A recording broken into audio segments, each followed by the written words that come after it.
Eh di wow, di ba? Correct, Bongga ka pang malakasan ka, eh di ikaw na talaga pinagpala ng Panginoong Jesucristo. Charot. Ikaw na, di ba? O di, pero kung hindi naman, yung hindi mo naman afford na sobrang mamahalin ng mga regalo, ang dami ng different options nowadays. Ganun. Totoo yan. Sa madaling salita, madali nang maghanap ng Correct. ng ibibigay mong regalo sa True. mga taong mahal mo. Unlike talaga dati, medyo pahirapan na. Para mas madali, yung ilan pumupunta ng Divisoria, kaya Tama. lang hindi naman lahat may time Correct, at may correct. access sa Divisoria. Correct. Paano kung taga Palawan ka Oo, pa? o di Diba? naman kaya partner yung hindi mo kaya makapagsiksikan. Hiluhin Correct. ka, 'di ba? Totoo. Sukahin ka, 'di ba? Bebertigo ka lagi. Correct. Makita ka lang na 3 taon nagbe-vertigo ka. Kung ganyan ka, di ka talagang magdidivisorya. Oo. 'Di ba? Alanganin talaga sa iyo yung pumunta sa mga masisikip at sa mga tiyangge, 'di ba? Totoo. Buti na lang ngayon meron ng mga options for online, 'di ba? Yes. Meron ng mga alam mo partner, kapag ka pumunta ka sa Divisoria, may kita mo doon yung mga nagtitinda kunyari sa mga iba't ibang mga pasilyo. Ano sila, syempre busy sila nag-entertain ng mga tao na aktual na bumibili sa harapan ng kanilang stall. Pero meron diyan na nasa likod na busy din ang inaatupag online. Yes, diba? Tas totoo yun. may dadating taga-pick up nung kanilang mga orders para i-deliver na. Ganun na siya. In fairness naman sa mundo ngayon. Nag-evolve, di ba? Oo. Ewan ko kung napansin mo rin, partner, pag pumunta ka sa mga pasilyo ng, halimbawa, yun nga, dyan sa Divisoria, kasabay nung face-to-face selling nila. Correct. O May personal nag-o-online. selling, may nag-o-online din nasa gilid nila. Totoo. Oo, na parang, pakimain na lang, palakasan nga sila ng boses Correct, minsan, matutuwa. totoo, Kaya sa sabi true. ko, ay ang galing naman, at least, diba, multitasking yung ginagawa nila. Nagbebenta ka na sa mga customers mo sa in-store, at may mga customers ka ding ine-entertain online. Correct. And in fairness, marami talaga silang nabebenta doon. Totoo yan. Minsan nga, mas malakas pa yung online Kasi kesa bulk sa, minsan correct eh. kesa dun sa mismong store. Kaya lang Yes. kasi, syempre may market pa rin yung nasa tindahan eh. Diba? Ibig sabihin, meron talaga mga tao. Kunyari, alahas.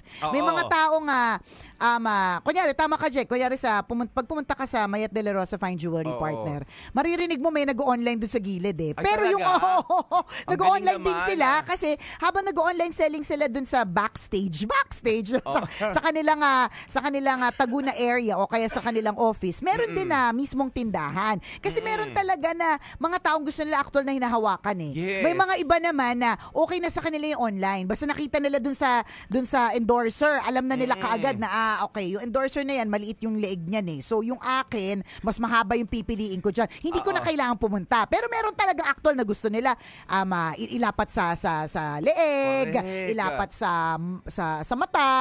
Kung gusto niyo nang may jewelry sa mata, why not, 'di ba? Sa tenga, 'di ba? Yung mga ganun. Pero ang galing lang talaga nowadays na maski yung online, talagang nag-boom yung iba nga partner, hindi na nagkaroon ng physical store eh. Kasi nangyari sa kanila, mas malakas sila sa online versus the physical store. At malaking may tipid ganun yun, din, ha? correct. Yung iba talaga, umalis na sa mga pwesto nila. Totoo. Hindi naman sa Divisoria, hindi din Oo. sinasabi. Yung Yung madami, ilan, correct. halimbawa, restaurant. Yung iba, nagbebenta na lang sila online. Tama. Delivery na lang. True. Tindahan ng damit, tindahan ng sapatos, Tama. at kung ano-ano pa. Correct. And sabi nila, may mga nagsabi, may mga ilan din naman kami nakakwentuhan. Alam niyo naman kami, marami kaming time. Alam mo na. Basta chismis, go kami dyan. Basta pakialam. Basta pakikialam sa buhay ng mga buhay. May time kami dyan. Totoo yun, ang sabi daw nila. Nabawasan talaga, isa na dun yung renta nila. Totoo. Na dati ang minimension nila, binubuhay namin yung may-ari. Correct. Diba? Nagbabayad kami, kakarenta. Diba? Doon nauubos yung kita namin. Yan. Ngayon, yung mga stocks namin nasa bahay na lang. Tama. Internet lang yung puhunan Sa namin. true. Mas bumaba yung cost. Correct ka, diba? Tapos ang nakakalurkay dyan na nakatotohanan din na nangyari, no? Kaya nga ito din yung mga medyo magagandang idinulot ng pandemic na pwede pala yung ganito. Yes. Diba? Yung partner, marami akong kakilala na yung mga opisina nila dati 5 floors. Ooh. Tapos naging 3 floors na lang. Kasi yung dinemolish iba, yung hindi. Hindi din Ang tanga ng demolition. Oh, Fifth floor and fourth floor lang. Hindi, ibig sabihin 3 floors na lang yung nire-rent nila kasi yung 2 floors, pwede pa lang hindi na lahat pumasok. Oo, kasi hybrid, ang hybrid setup, pwede naman pala yung work from home. Totoo. 'Di ba? So bakit nga naman ako magrenta pa ng 4 na palapag o 4 na floors? Yes. Kung pwede namang 2 floors lang, okay na. Tapos yung 2, Oo. 'di ba na floors, gagastusin doon sa mga kanya-kanyang Oo. mga gastos ng bawat empleyado na nag-work from home, Oo. 'di ba? Kumbaga malalagay sa ibang pwedeng gastos True. yung dating ginagastos sa 4th and 5th floor. Tama, O 'di di ba? nakatipid pa. 'Di ba? Napagad siyempre anong matitipid doon? Aircon, Tama. 'di ba? Tubig, Kuryente. electric bill. Correct. Internet. Yan. Yes. Yun nga, kaya lang kung ganun, siguraduhin naman po na empleyado, meron din pong pambayad. Kasi dati, hindi nagbabayad ng ng kuryente pag nasa opisina. Totoo. Ngayon, meron na. Wala Correct. lang, baka nakalimutan nyo lang po. 'Di ba na kahit nakatipid sila sa pamasahe, ano pa rin nadagdagan yung kanilang expenses pagdating naman sa kuryente kasi Yes. lagi na silang nandoon eh. Siyempre, hindi ka naman magtatrabaho sa bahay na wala nakatutok na electric fan Correct. sa'yo. True. Lagi ka nagmamantika. Tama, hindi lang yun. Lagi mainit ang ulo mo kasi Oo. pausa-pausing kilikili mo, di ba? Totoo. Syempre, kailangan medyo maaliwalas, ganun. So, dapat meron din pong expense pagdating sa ganyan. Ibig sabihin, meron din pong budget. Just in case lang po, meron naman po kasi mga nakakalimot or, di ba, pilit na Oo. kinakalimutan, di ba? Oo. Na may ganun Dinededma pala. na lang. Dinededma na lang. Hindi kaya na nila yan, tas hindi naman tinaas yung sweldo. Wala lang. Ano isa lang Oo. pong paalala na wag dededmahin kasi alam nyo po, lahat po na naka-experience ng work from home, dumoble po ang niyan. Expense pagdating sa kuryente. Totoo Oo, yun. pagdating sa internet, nag-exceed po yan dun sa allowable na data. Ganun. Totoo yun. Pansinin nyo, di ba tayong halimbawa, yung mga nag-work from home, dati hindi naman kasama sa mga bills natin yung internet. Hindi talaga. Di ba? Nakukontento tayo sa data lang. O kung hindi man sa data. Tapos o kaya naman, pupunta tayo sa tindahan para magpa-load. Correct. Good for 7 days, Tama. good for 5 days. Ngayon, marami sa atin ang hindi na gumagawa ng gano'n. Nagpakabit na talaga tayo. Halos bawat bahay, may internet na talaga. And ang bill no na 1.5, 2.5, Correct. depende sa ano bang tawag sa gano'n? Depende sa kinuha mong plan. Yan, Oo. oo. Kasi nakikabit lang ako. Oo, ako din. Wala akong makwento Oo, eh. Ako din eh. Ako din. Oo, depende sa kinabitan mong plan. Ay, hindi. Yan, Depende yan, sa yan. nakuha mong plan. Oo, yan. naki-wifi lang kasi correct. tayo. Wala tayong masyado ma-share. Hindi eh. natin maintindihan Yan. yung mga tamang terms Yan. kasi, alam mo na. Ayan. Kaya inuubo nakakarma eh. Nakakaloka. Yung ubo mo party parang ang kati-kati talaga. Oo nga, ewan ko ba dito? Ayaw niyang Ayan. ayaw niyang umalis. O, di ba? So, ngayon, kasama na siya sa dadagdagan. bills mo Yes, every month. Sa true. Magkano internet bill mo monthly? Ano yung plan mo? Ah. Maximum ba ito? May yung 7,000 Ano ba ba to? yung plan ng kapitbahay namin? Hindi ko Sabi sure ko eh, na kasi nga mga ba eh. 20 kaming naghati-hati. Kaya pa naman, di ba? Malakas pa naman. Okay, di kunyari, let's say 1.5. Oh, Yun diba? yung pinakamababa for example. Kunyari, hindi namin alam. Oo. kunyari 1.5. Kung araw-araw mo ginagamit lalo yan for work, di ba? Oo. Mag-exceed ka talaga dyan eh. Mga ganun. So wala lang, paalala lang po dun sa mga may-ari. Yan, Baka lang po yan. nakakalimutan or medyo dinededma yung part na yan na meron pong expense yung mga empleyado nyo. Nakatipid po kayo dun sa hindi na po kayo Oo. nagrerenta ng ilang floors. Di ba? Yes. Lumiit po ang inyong office space, di ba? Pero lumaki po yung expense ng mga Empleyado. tigi-tigisang mga empleyado. Kaya baka naman po. Yan. So iparinig nyo to sa mga boss Correct. nyo. Lakasan nyo po ang radyo Yan, at this yan. point in time. Yan. I-replay nyo madalas Correct. para marinig nila na, ay, Sa oo true. nga, no, nakalimutan natin, nagbabayad na pala sila ng Oo. internet bill nila sa bahay nila. Tama. Na dapat sino-shoulder na. Ng company. Hindi ng kapitbahay. Oo, Yan. ganun. No, 'di ba? Maraming salamat sa lahat ng mga kabisyo natin na nakatutok ngayon at doon sa lahat ng mga tambalanista natin na kababalik lang galing sa long weekend, galing sa Uy. bakasyon. 'Di ba? Sana all. Out of town. Nakapag-unwind, Oo, ganyan. Nakapag out of the country. True. Sarap naman. Sabi ng isa nating tambalanista, nagtatanong, Dearest Nicole Yala and Chris Chuper, tambalanisa niyo po ako since 2011. Ito pong long weekend, nag-outing kami. Yung pinuntahan naming lugar, ang layo-layo po. Pagdating namin doon, apakasuplada nung nag-a-assist. Ayoko talagang patulan pero nakakayamot. Wala lang, gusto ko lang pong ipaalala, bilang madami po nakikinig at nanonood sa tambalan, na sana lang yung mga nandyan po sa industriya ng tourism, wag naman po masyadong masusungit. Kasi nakakalungkot na ang laylay ng biyahe. Pagdating namin, ganun pa ang mararamdaman. Kung may problema sila sa bahay, wag nilang dadalhin sa resort. Galit. Correct. Oo, kasi minsan na lang kami makapasyal dyan sa lugar na yan. Tapos, ang pangit ng impression doon sa lugar, di ba? Kapag pangit ang ugali ni ate. Agree. Bakit laging si ate, di ba? Si ate lagi yung masungit. May personal ka. Oo, Di di ba siya ba? may utang sa'yo na nagkita ulit kayo ngayon? Nagkataon lang na empleyado siya ng resort na yon. Oo, masyadong masungit daw si ate. Hindi, ibig sabihin ko, laging si ate partner. Parang bihira yung ang sungit ni kuya. Di ba parang laging yung ate yung masungit, di ba? So, Aminin sinasabi na natin. niyo ba? Oo, masungit yung mga babae. May sapak, di ba? May sapak, di ba? Ang babae hindi kumpleto kapag walang toyo. Oh, di ba? Oo. Color K. Anyways, anong gagawin sa mga masusungit na empleyado?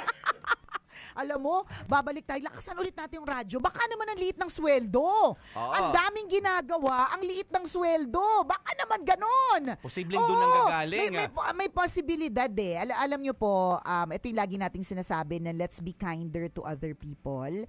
Let's try to understand them. Pero syempre, gets din naman natin, valid na valid yung feeling na ang layo-layo, ilang oras kang bumiyahe, pagod na pagod ka, tapos pagdating mo doon, ang bubunga din sa'yo, apakasungit na parang utang lalob pa natin nga nag-check-in tayo sa lugar nila. Di ba na gets natin yun eh. Pero kung halimbawa, medyo mas malawak din yung pangunawa natin, baka naman, alam mo, iniisip ko lang din, baka kaya napakasungit niyan kasi napakalitang sweldo. Ilan ang seserbisyohan nilang rooms, kunyari, in a resort, let's say, sabihin natin mga 30 o 30 rooms.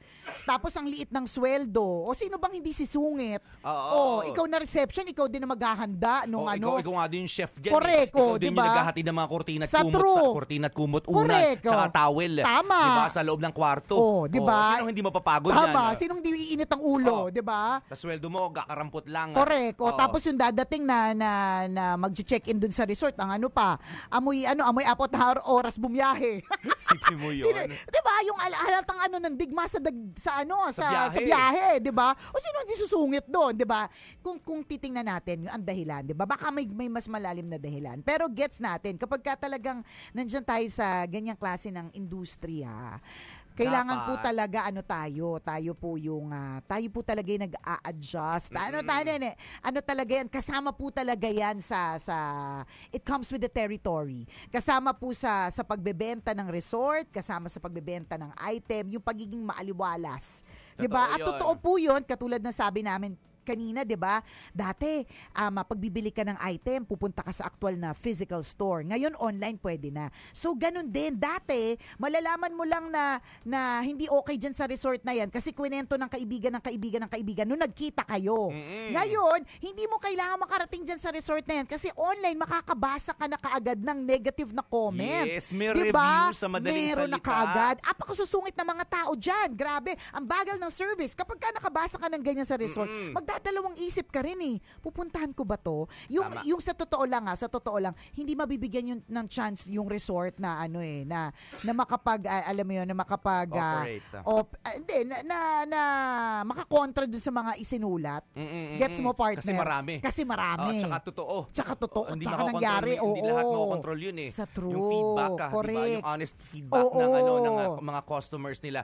Kaya totoo yun, napaka-importante na lagi ka nagbabasa ng review every time na mag-a-avail ka ng product or ng services. Kasi doon pa lang magkakaroon ka na ng expectation eh. Correct. So kung feeling mo hindi mo kaya yung ganong klase ng pangyayari doon base sa mga experiences ng mga naunang customers doon, then meron kang chance o may choice ka na maghanap pa ng ibang hotel o ng ibang resort na hindi pangit ang serbisyo. Tama, diba? Hindi mo rin binasa. Diba? Ngayon, kung ikaw lang naman, maganda naman yung review doon sa resort na yun, tapos nagkataon sa iyo ang mainit ang ulo, malamang na may personal na to. Pwede. May personal na galit siya sa iyo. Baka yung jowa. Pagdating mo kasi, hindi mo pinahid yung sapatos mo, may tain ng aso. Diba? Kakalinis niya lang. Diba? Magagalit talaga yun. O di naman kaya, partner, yung kasama niya, ex ni ating receptionist, diba? Namukhaan. Sabi niya, ito palang pinalit sa akin. Teka nga, ilalagay ko sa kwartong may multo. Correct. Yung bagang uutin siya mamayang gabi. Yan, di ba? Teka nga, bibigyan ko siya ng tubig na kapag ininom niya, matutunaw yung intestines niya. Ganun. Hindi, pero ano talaga, alam naman niya ng mga owners. Kaya nga, di ba, partner, kapag naghahanap ng empleyado, ang laging hinahanap with pleasing personality. Di ba? Kasi kasama talaga yung sa ganyan. At sana, kung ikaw po ay gumastos talaga ng matindi para sa isang magandang bakasyon, edi ang wish lang din talaga natin maganda din ang serbisyo. Yan. Salamat sa pagtutak this Feel Good Tuesday. Muli ako po si Nicole Yala. At ako naman si Cambio King Chris Chuper. Na nagpapaalala, una magdasal ka para mabuhay ka, pangalawa mag-toothbrush ka para mabuhay naman iba. Yun! ACS Manufacturing Corporation. World-class quality Pride detergent.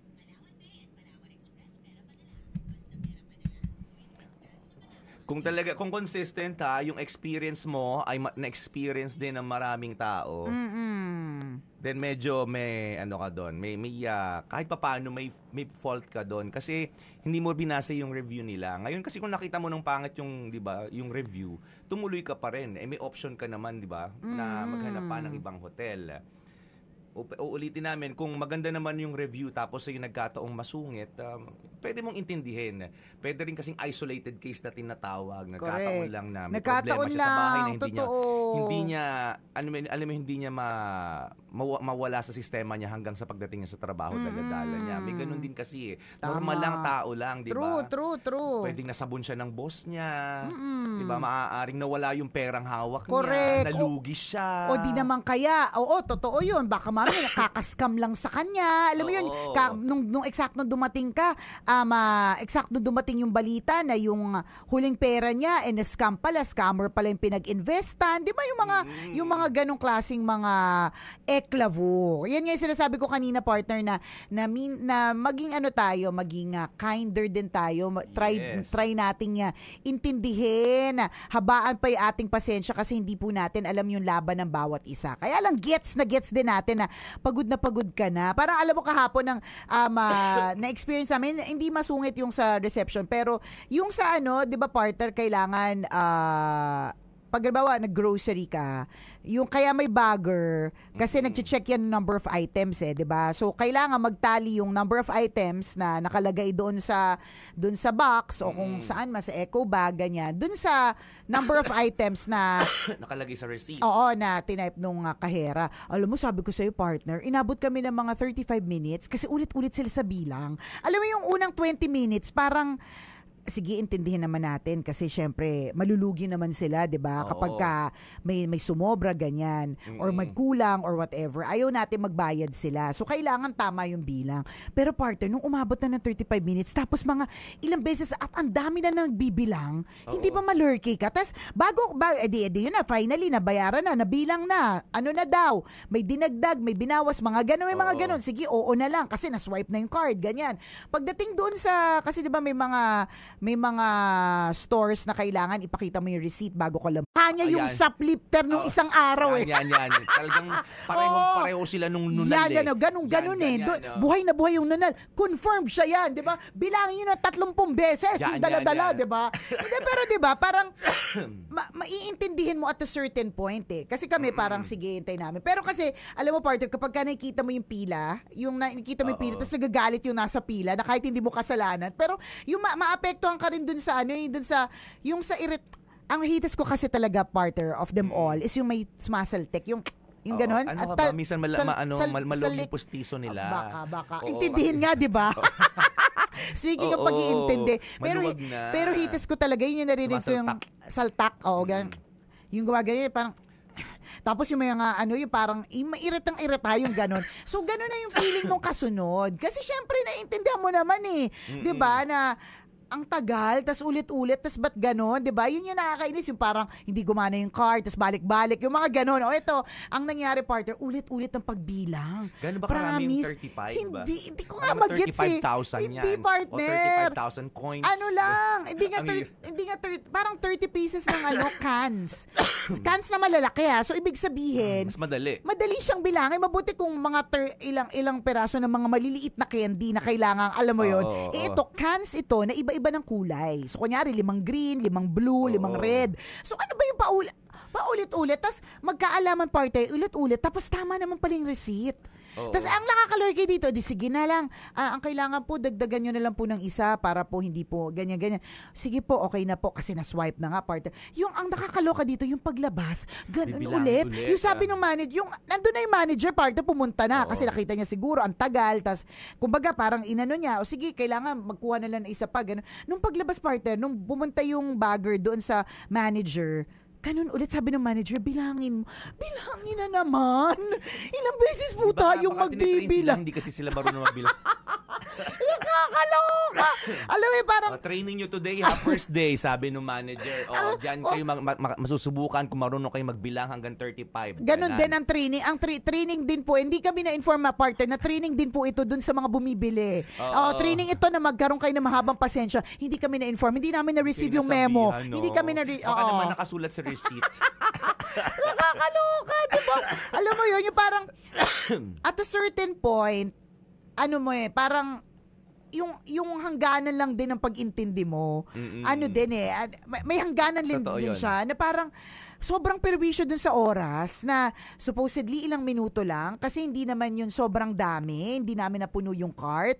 Nakita mo yung mas madali magbilang pag malalaking item. At malalaki siya. Kasi kunyari, minsan, Pringles, imagine mo, Pringles, ganun. Pag sanay ka na, kasi kung ginagawa mo naman yun everyday, hindi mo naman first time ma-encounter na magbibilang namang inilalabas na produkto. Tama. Yung kahit hindi mo nga mano-manohin, kita pa lang sa mata Kung everyday mo siyang ginagawa. Tama. Yung sinasabi nilang pitik bulag ba tawag doon? Oo, yung parang pikit mata. Pikit mata kasi sanay ka na. Pitik bulag. Laro yata. Baka pilik mata tawag doon.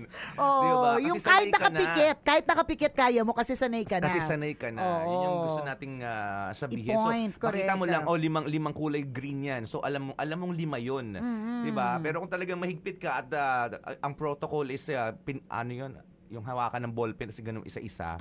Diba may ganun Yeah, may ganun pagbibilang. Correct. Okay lang. Pero para abutin ng 35 minutes, medyo may something doon. Either may duda doon sa customer, may duda doon sa produkto, baka mali naman yung produktong inilabas. Correct. Or talagang hindi nila alam, wala pa silang standard ng standard procedure kung paano mapapabilis yung ganung sistema. Paano kung 10 yung customer na sunod-sunod. Tapos ganyan iisa-isahin mong lalabas. Tama. At ulit-ulit 35 minutes per customer. Correct. So ilang oras na yon, di ba yung na-consume nyo? Alangan namang 10 customer lang yung pumapasok dyan. True, Malamang hindi. hindi. Malaking malaking story. Na matagal na panahon. Nakakaloka talaga. Alam mo yung parang, kasi ako partner, lagi ko iniisip, okay, parang mental note to self. Intindihin lahat ng tao kasi meron silang kanya-kanyang laban. Pero, alam mo, parang intindihin.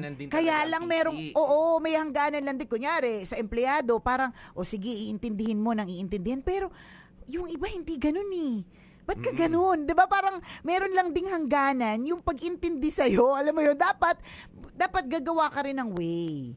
Totoo. Hindi pwedeng laging all the time iintindihin ka na kaya ako ganun kasi may problema ako sa bahay.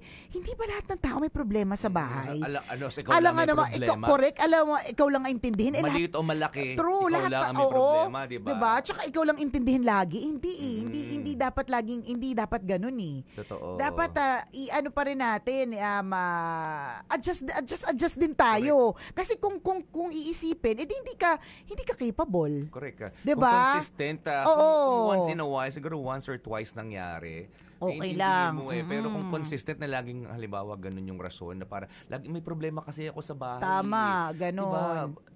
Kung titingnan mo, kasi kung halimbawa ilalatag mo yung cards na yan, ikaw yun na iba. Ikaw lang yung lagi may problema. Correct, malamang itong 9 na natitira, meron diba? Naman may problema pero nakikerry nila. Correct. Diba? Nakaka-function sila.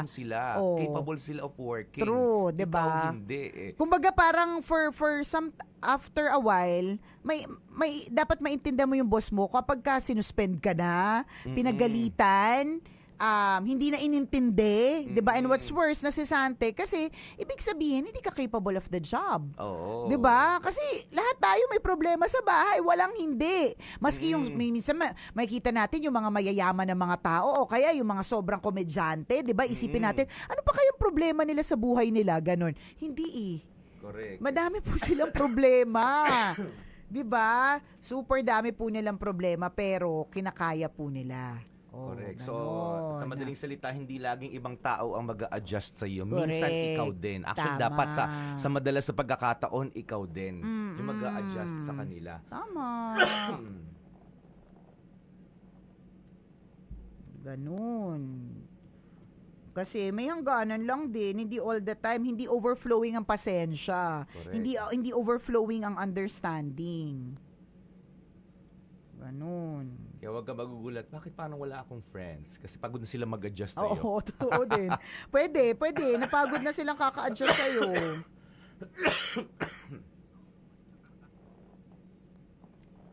Ganyan. Birthday ngayon, Tambalanisa since 2006. Ito ay lagi ding present sa ating Facebook Live. Si Michelle Ishiwata Smith Payne. Yan. Familiar yung kanyang name, laging nasa Facebook Live natin. And birthday niya daw today, Tambalanisa since 2006. Maraming salamat po. Thank you.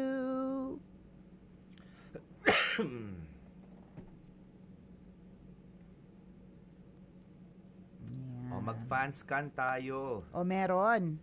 Yes. Mayroon tayong fan scan. Sige.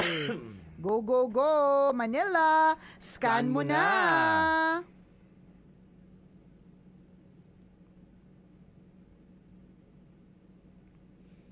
Ayan na po ang ating QR code.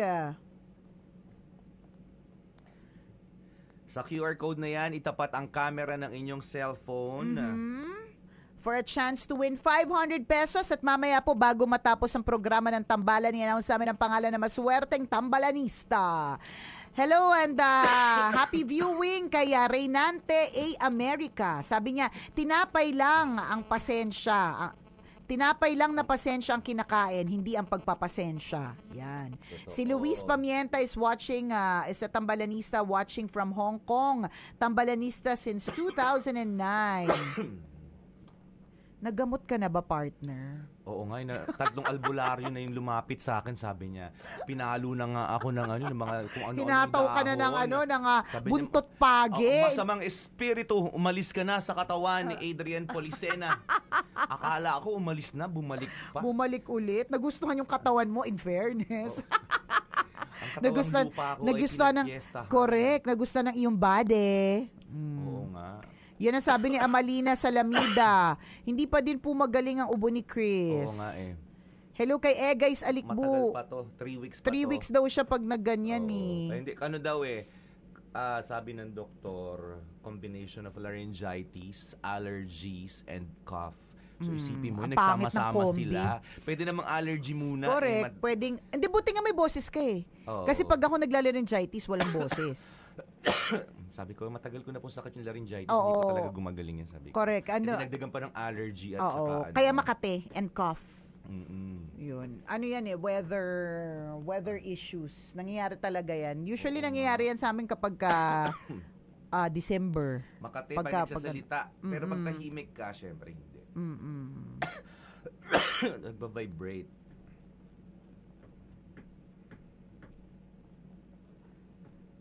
Sa labat lang ang katapat niyan, sabi ni Marites Alabata. Acid reflux na nga. Acid reflux na kakasalabat. Kakasalabat, kakakalamansi. Oo. Puro acid. Puro acid na nga siya, kakakalamansi eh. Hot water lang. Oo. Mamawala to. Sabi ni Maria Jonah, Chris, okay ka pa ba? Kaya pa ba today? Bumili na ako ng carbocystine. Oo. Meron na siyang nahiya naman siya dahil last week sabi niyo pa-carbocystine naman kayo dyan. Bumili na po siya. Same kami ni Chris, may ubo, sabi ni RK Tuga. Get well soon, Chris, sabi ni Maria Jonah. Ayan. Ang ating fan scan, ano bang question natin for today? Simple lang naman ang ating katanungan. Actually, pang matalino siya. Ay, nako. Oo, so kailangan natin. Mga matatalino, handa ng mga sarili. Yan, kung meron kayong matatalinong kasambahay ngayon, mga kasama sa bahay, tawagan sila para humingi ng tamang sagot. Okay. Branch of Science. Wow! Nako.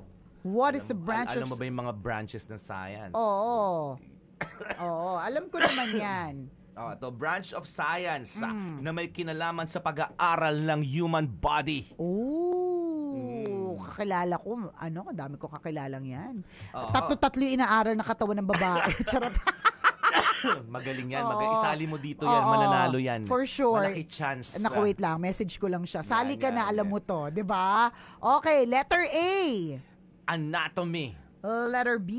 Vasectomy. Letter C. Astronomy. Or letter D. Spicy lomi. Yan. Alin ang tamang sagot doon? For a chance to win 500 pesos.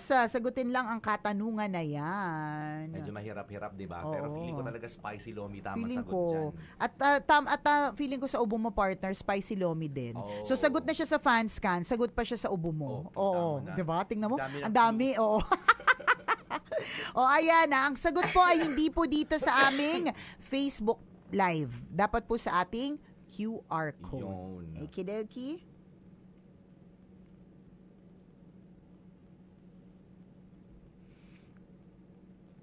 Saan po makikita ang QR code? Ay, oo nga, Boyet!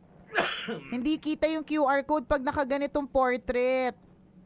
Oo, Na forget song natin. Sa Love Radio Manila, balikan nyo. Oo, balikan yung mga live na naka-landscape. Nandun lahat. Which was last week. Oo. Everyday naman yung pinapakita. Correct, hindi naman bago. Pero para dun sa mga first time, yan, saan po makikita yung QR code? Ayun, yung QR code po ay nakikita po siya kapag naka-landscape. Nandyan yan. At saka kung meron kang sticker ng Love Radio, calendar ng Love Radio, ayan. Dapat i-screenshot nyo na po yung yung QR code. Para anytime na sabihin ng mga DJs na mag-scan ng QR code, pasok ka na sa banga. Ekidokes, salamat na marami sa pagtutok. Laters again. Rest muna tayo. Rest, buyers.